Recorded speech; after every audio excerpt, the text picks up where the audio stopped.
Hi everyone. So we have a little cat running around. She's a bit obsessed with trying to get out into the garden. Our cats are indoor cats, and our garden isn't escape proofed yet. So we can't let them out. They've never been outdoor cats, but she's just very intrigued by the great outdoors. So that's why she's fussing right now. She wants me to get her on the harness and take her outside, even though it's nighttime. Anyway, so what I was actually here for is the second part of the Kew Gardens Orchid Festival 2023, which is in Cameroon in Africa. So I hope you enjoyed part one. If you haven't seen it already, it'll be linked down below, and I'll put a link up above as well. But I think, in my personal opinion, part two is the best part because it's got many more species orchids and many more varieties of different orchids outside of just your standard Phalaenopsis and Cymbidium and Oncidium types. And Vandas. They do have Vandas in the other parts too, but for me, I think that's the real exciting part of this section. So what we're going to be going through is the tropical orchid room and the temperate orchid room, and again we go back into the main area of the Princess of Wales Conservatory, but that is more for like display. That is when we go back to more sort of Phalaenopsis, Cymbidium, Oncidium, Vanda displays. So what I'm really excited to share with you is the temperate and tropical orchid rooms. I really need to figure out what those are called. So I'm not going to delay any further. We'll get straight into it. If you're not interested in hearing the sound of my voice waffling on for the next 20 odd minutes, feel free to mute and just enjoy the scenery. I don't mind. All I really want to do is share the beauty of this display. So yeah, let's get into it. Okay, so this is the tropical orchid room. Now this is absolutely jam-packed with orchids, but also jam-packed with people, so we may have a little challenge on our hands getting good footage in here. So this usually used to be the Vanda orchid wall. This year there still are Vanda orchids there, but they're not all in bloom, which is a little bit disappointing for me anyway, because I used to love seeing that. But we do still have those ones on the staircase, which are still very pretty, so I'll let them off. Now this one in the foreground is called a Phaius, and I'd not come across this orchid before, but it's very pretty. It's also apparently known as the Nun's Hood orchid, which I was not aware of. So that's interesting. That's an interesting one. And as we come across here, we've got that beautiful bright red, sort of corally red epidendrum, which I just love. I have killed one of those, sadly.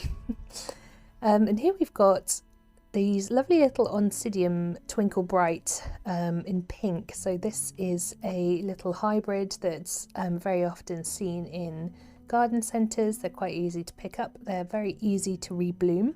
I absolutely love them. I was very chuffed late last year when mine bloomed unexpectedly. And across the ceiling we have a load of hanging orchids. Now these orchids are in what's known as Kokedama moss balls.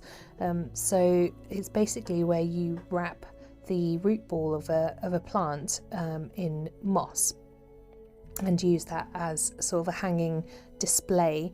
So that's what that is. I couldn't get some particularly great footage of it just because of the sheer volume of people, and also because it's against the sky, because we are in a greenhouse after all, so it didn't come out particularly well on my camera. But down here we have the lovely little Phragmipediums, which are very similar to Paphiopedilums, but they have sort of a more I can't even really describe it, but sort of a more fat lower lip. It's not probably the most technical of descriptions, but there we go. Now we've got that lovely Dendrobium in the foreground. I believe it's Dendrobium. It's not actually blooming, but still very pretty. And as we carry on, we start to see some of these Kokedama hanging orchids. So we've got, I presume, an Oncidium on the right there, and a Nellie Isla and some Phalaenopsis. And as we come down here, we've got two lovely little Paphiopedilums down there. I couldn't actually kneel down because I probably would have been kicked over into the plants. It was very busy. And this lovely reptilian looking orchid, believe it or not, is actually an orchid.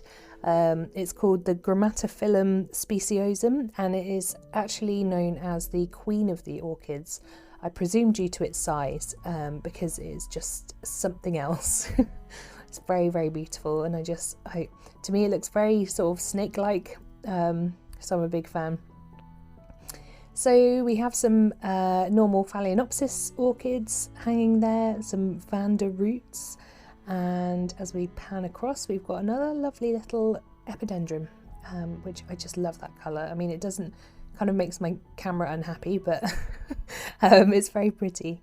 So in the bottom left, we've got our peach coloured Vanda orchids, and as we look across here, this is kind of the main section of the tropical orchid room. So it's a big planted area full of orchids and other plants, quite a lot of ferns. Here we have a lovely Phragmopedium, and then we have this branch covered in orchids, and we have this pink one which is known as a Laelia. I'm not sure if I'm saying that right, but very pretty. Looks a lot like sort of tissue paper to me. And then we have little Nellie Islas down at the bottom, and as we look across, it's much easier to see the ones that are pink and red, but there are a lot of different orchids in there, I promise. Not all of them in bloom though, unfortunately, but I don't know how much control you can have over these things. But we have some more of the Phaius over there, the Nun's Hood orchids, and here's our little Nellie Islas down on the ground, which I'll always love. I love Nellies. And here's our Phragmopedium. He's very, very pretty. I've not been particularly au fait with Phragmopediums until around about this year. Since joining my local orchid society, I've learned a lot more genuses and various different orchid bits and bobs, and that's probably part of why I've got so much more interested in orchids in recent months. So as we come down here, we've got our gorgeous little Paphiopedilums, which I just love. I have killed one of these as well. I think this is called the Mordii Blackjack variety.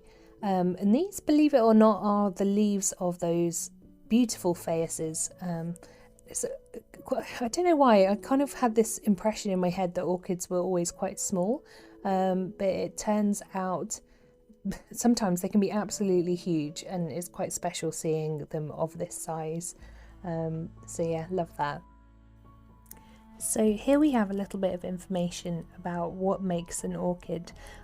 So one of the traits that all orchids have is that the seeds don't actually have a supply of food, so they rely on mycorrhizal fungi in order to germinate and grow, which is really interesting, and is why people will always struggle to actually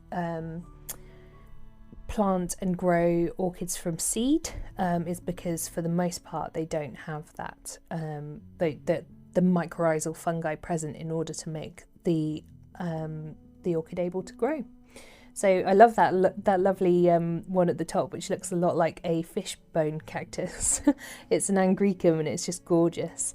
And we have this one down, sort of trailing down the front. It's known as the leopard orchid. I actually don't know the proper name of it, but very pretty. And there's loads of little orchids here that I honestly hadn't ever heard the name of ever. So there's a lot that I just thought, you know, when you start to think that you know something about a hobby, and then you have one of those humbling moments where you think, okay, I actually know nothing.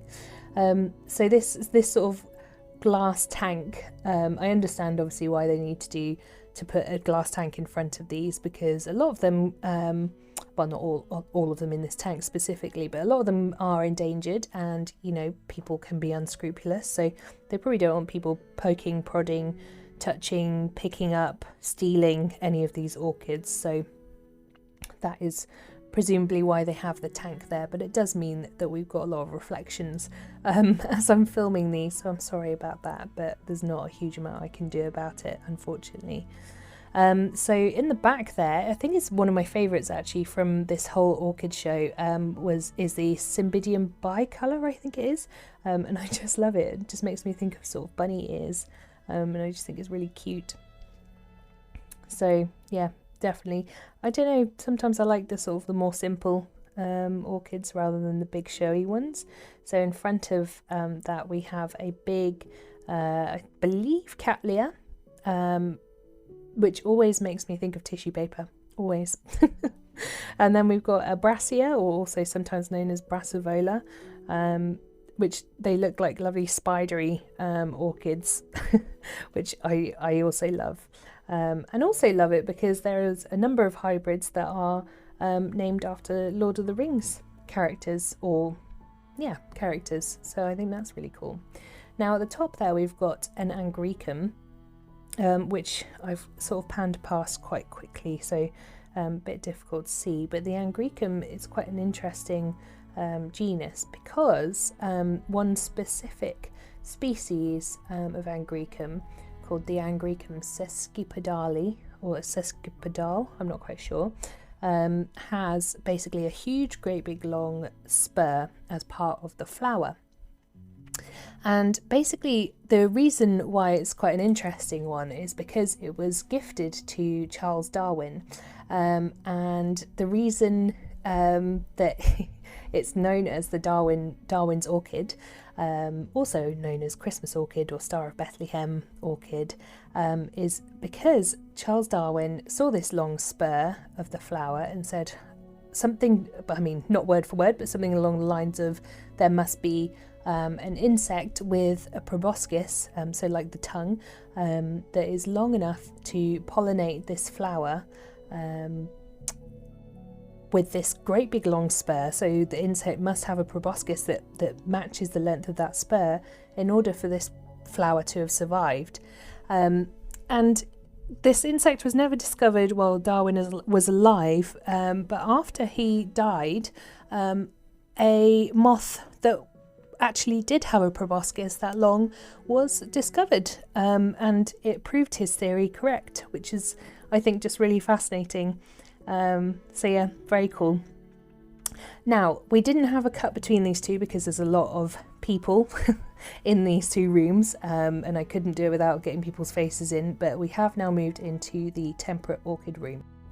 So we have another display here. So at the back we've got a Dendrochilum, which looks a lot like grass, but very pretty. We've got a Coleogene trailing down there with the white flowers. And as we come forward, we've got an Oncidium, and one that I can't even pronounce, Scaphosepalum. And this lovely one I love, Pleurathalis, with the sort of almost like orange seeds. I just think that's so pretty. And we've got this Cymbidium hanging down, and some lovely Paphiopedilums, which are always just fascinating, to be honest. I absolutely love them. And we've moved on now to sort of Maxillaria territory. So we've got these lovely Maxillarias, and I love Maxillarias because they're pretty easy to grow, and they have, some of them anyway, have the most gorgeous coconut scent to their flowers, which I think is just beautiful. Like it's such a nice smell, and if you sit down next to them sort of like in the morning, it is just heavenly. So yeah, love those. This one I always think looks like a grass. Like if I was to see it, I mean I probably wouldn't see it in the wild, but if I was, I would think it would be a grass, but it's actually a Dendrochilum. And in front of that we've got the Masdevallia ignea, which is that lovely red sort of two-lipped one that we saw on the right hand side here as I'm speaking. Very, very pretty. And one of my favourites actually to the left is a Dendrochilum with sort of the chains of flowers hanging down, and above that we've got our Phragmipedium again. Yeah, so that one's my favourite, the sort of the peachy flowers hanging in a chain. I just think that's absolutely stunning and so delicate. When you get up close, the flowers are just so intricate and teeny tiny. Now the ones that are green with really tall spikes are Disas on the right, and then we've got some more Maxillarias, and a Coleogyne in the back. And that purple one that only seems to have one flower is actually a Zygopetalum, which you can actually get in most garden centres sort of half the year. But yeah, I did like this display, but I didn't really feel it was sort of, I don't know, there wasn't anything particularly unusual or rare to me, to my mind, in that display. So I don't know, preferred the other one. I do really like these wooden sort of tree-like installations where they are hanging epiphytic orchids off the tree. So you've got a Pleurathalis on the left and another little Dendrochilum hanging down in that square box. I know we've moved on now, sorry. And we've got another Masdevallia there, which is just so pretty. I just absolutely love those. I think the sort of orangey red colour is really piquing my interest in this particular room, and in the previous one. And then we've got some Paphiopedilums down on the ground, and in this Temperate house I think we've got just lots of lush greenery. You can see the humidifier going at the top, and this particular archway always tends to be much the same, but I have to say I really love it. And we've got a Dendrobium down there that isn't quite yet in bloom, and I'm not actually sure what the yellow ones are, but down at the bottom here we've got a lovely little Dendrobium Kingianum with only one open bloom, which I couldn't actually see because I didn't want to touch it because I just feel it's inappropriate at a garden, botanical garden, to actually touch the flowers, because you know, if everyone does it then they won't survive very long. So and we've got some Oncidium hybrids and some Cymbidium, and we've got a Laelia, and this is very, very much the same display they do every time.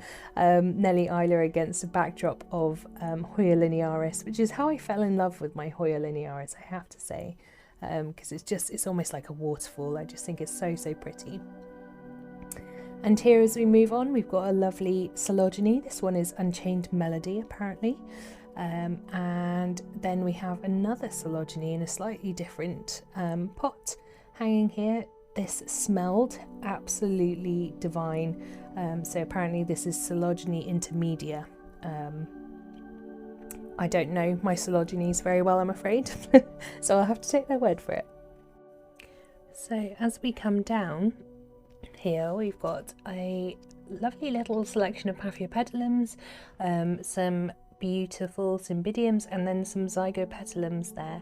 Only 3 flowers. I didn't see much Zygos this year, but here we have yet more Kokedama. This one is swinging around. I don't know if that was me or whether it was the wind. I don't know. And then we've got a lovely Miltoniopsis.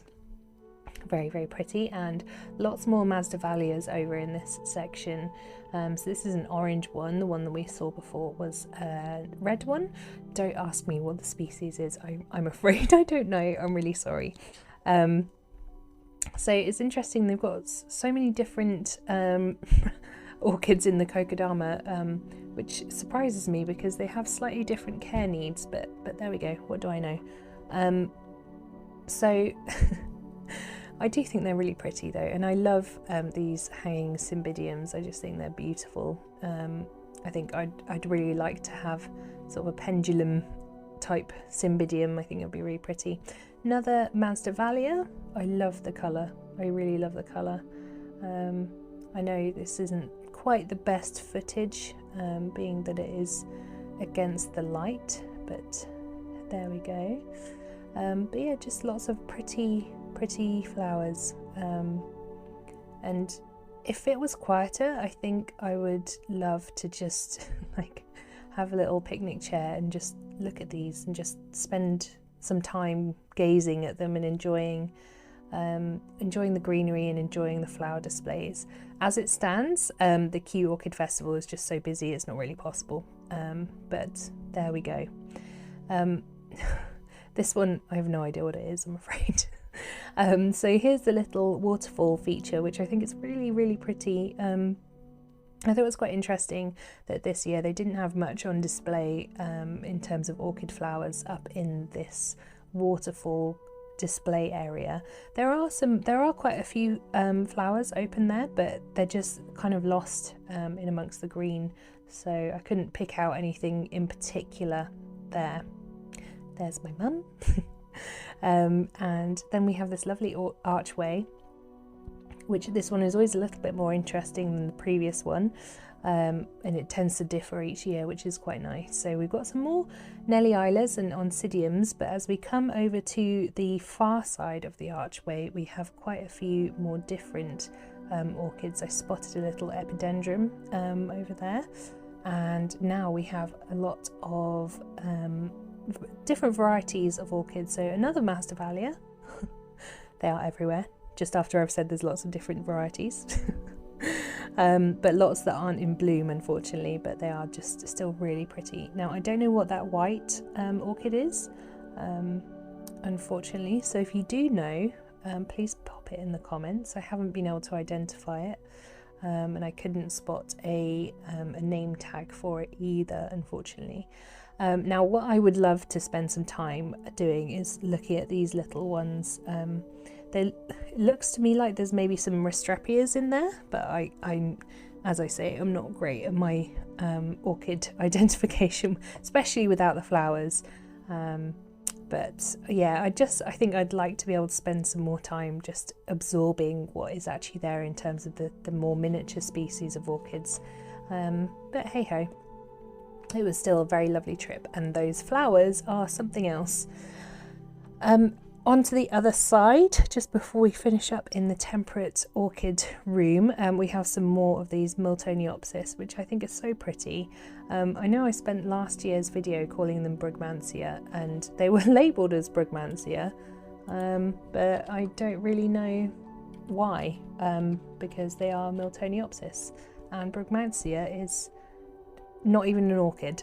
So I cringed a bit watching that, but never mind. Now here is the lovely giraffe displays. So those giraffes are made out of just an absolute ton of Phalaenopsis orchids, which I just think are the cutest. And while we're in this side of the Princess of Wales Conservatory, again there's a lot of people, but I thought I would take the opportunity to just enjoy some foliage plants. Because a lot of these are plants that are in our houses. I think it's just nice to be able to stop and enjoy them, especially because these are just some beautiful specimens. And some of them are of a size that I can only dream of. Like this lovely Philodendron squamiferum. I never know how to say that, but I think he's beautiful. And we've got a load of begonias in here. A lovely great big Monstera leaf over to the right. And another type of Monstera, I'm not quite sure what it is, over to the left, and lots of big begonia leaves, lots of Phytonias and Calatheas and all sorts. I don't know, I could gaze at this for hours. I don't know about you guys. These giraffes, they just make me laugh. I love them. And then this is the little archway that's next to the giraffe, which I just think is super cute. Perfect picture spot, although it's just too busy.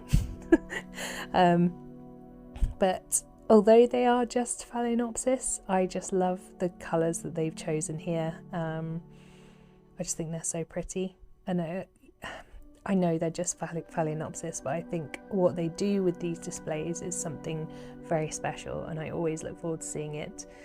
So yeah, lovely giraffes, and I love their purple tongues. I think that's fantastic. Here we have a gorgeous Alocasia, I'm fairly certain, and look at that spadix, I think that's fantastic. But these leaves are just gigantic, you know, they're like a body in size. And here we have a few of these little information boards about some very inspiring people. This is about Cecile, who is a Cameroonian activist, so I'd really encourage you to pause and have a quick read of these info boards if you have the time, just because I find these people really inspiring, and their dedication to sort of sustainability and ecology and all sorts. Now this is my favourite little section, and we'll come back to it in just a second because I know I do pan round and have a look at some orchids. So we've got some more oncidiums and a lovely little mountain epidendrum on the tree there, and another view of that giraffe.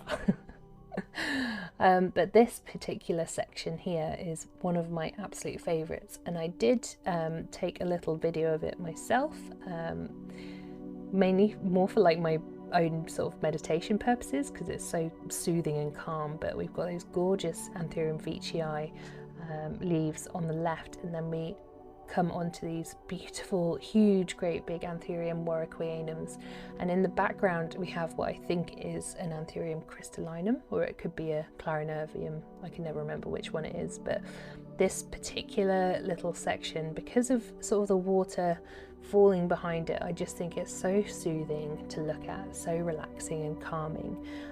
If I do, I'm fairly certain I still have the video.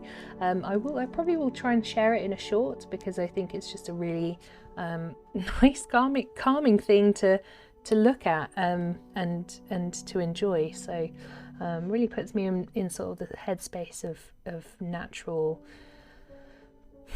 I don't know, tropical jungles. I'm not quite sure. Here we've got what is meant to be the heart of the sea, and it's sort of like a necklace, and it's made out of a load of hanging Vanda orchids. And let me tell you, this is hard to film or photograph or anything because it's just so big, and you can't get the distance from it to really fully appreciate the sort of spectacularness of this display. But look at those Vanda orchids, they are in just such beautiful shape. The flowers are all absolutely stunning, and it's just a really beautiful exhibit. I just wish that you could perhaps get a little more distance from it to fully appreciate it. But what I love about this is you've got those exquisite flowers, and then you've got these very sort of symmetrical almost leaves, and very organised leaves. And then you have the roots, which are just a tangled mess. And I just love sort of the clash of I can't even think of the word, but the sort of the clash of the way this plant looks.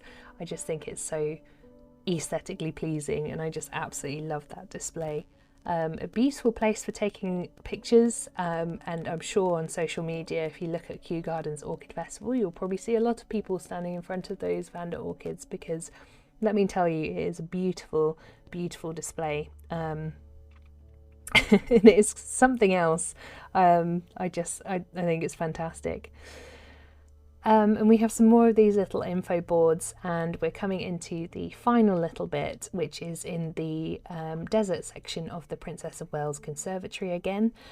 We don't really have so much orchids here anymore, but we have a lot of these succulent shields, which are inspired by Cameroonian shields, and I think they're really beautiful. I think succulents really lend themselves to sort of a geometric pattern. And although I wouldn't want to have to look after them long term, because I don't know how well they'd survive, but yeah, I think it's a nice touch at the end of the Orchid Festival.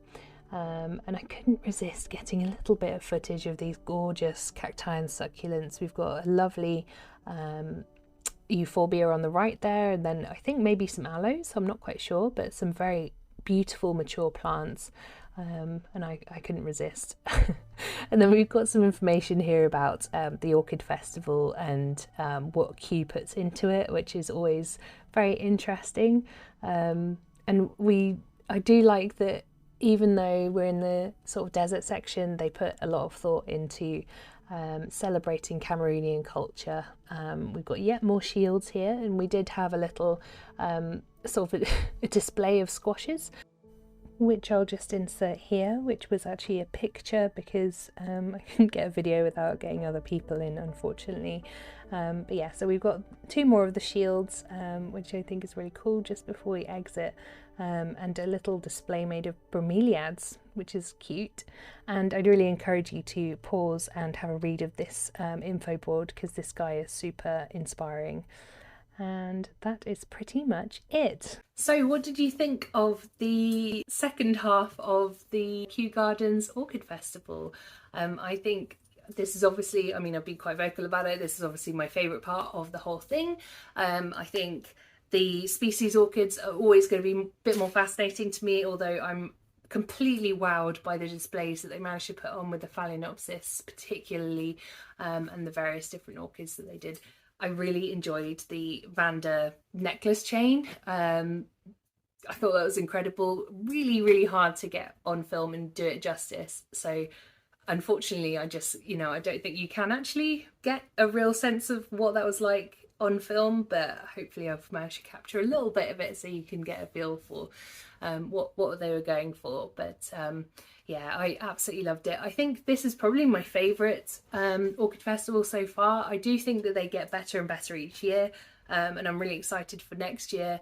I'm curious what they'll be doing next year, which country they'll be doing next year, and like always, I think they put on an incredible display. I love seeing what they've gone for their main exhibit. Obviously this year was the lion.